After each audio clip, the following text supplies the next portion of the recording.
The Assassin's Creed series became one of Ubisoft's most popular series for the right reasons. Its unique gameplay, interesting story, and diverse settings made each entry fresh and new. But after years of following the same format, the franchise took a different path, one that has its pros and cons.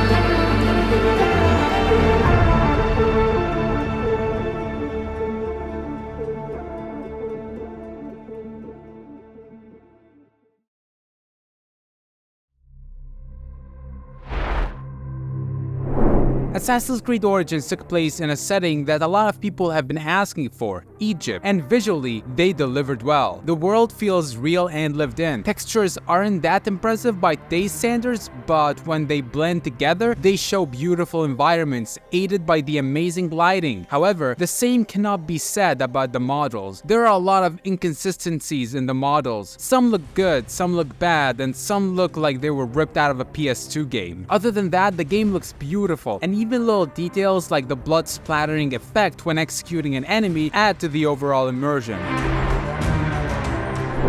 There is so much to do in AC Origins' massive world. The game's size is unreal, and it's packed with missions and quests. The combat has been completely revamped with completely new mechanics and controls, and with mechanics like executions, skill tree unlockables, and the game's diverse weapons, the combat's quality is incredibly high. As for stealth, it hasn't been tweaked much. However, the feature that the system can definitely get rid of is level-based stealth takedown. You see, if the enemy was higher level than you can't take him down, which crumbled the stealth harshly. But there are some new good features like Senu. This is the best mechanic in the game, for me at least. It's a huge improvement. Instead of spotting enemies through walls, you can now scout the base from the air, mark enemies, and plan your infiltration. Senu can also distract enemies through a skill tree unlockable, and he feels like a friend rather than a new feature. Parkour is definitely lessened due to the game's vast desert spaces and simplistic villages, but is still there and is not bad at all. Actually, parkour works extremely well with this open sandbox stealth in Origins and plays a huge factor in it. The game also brought back ship combat from AC4. They added few features here and there, and it was a very entertaining experience, but it didn't get involved much in the story, which in my opinion was the right call, so it doesn't take away much from the game's original vibe.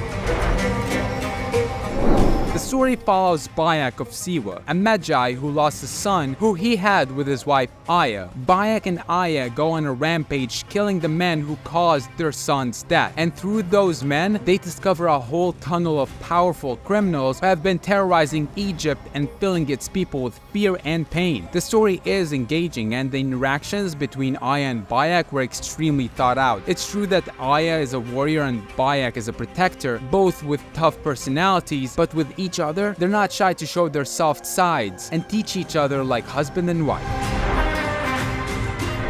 The game's biggest issue is not the bugs or the glitches. It's the constant grinding and XP hunting. Now, this can be subjective, but personally, when I played the game for the first time back in 2019, I did not understand anything from the story, all because of the constant side missions and activities I've done. Even some upgrades in the skill tree is solely made to increase your XP intake. Other than that, there aren't many game-breaking bugs. I only encountered one where I couldn't move for like 10 seconds, but mostly it was clean. Assassin's Creed Origins was a fresh take on the long-running series, and it received mostly positive reviews, but its extremely grindy nature was pointed out by so many fans, and for that, it deserves an 8 out of 10.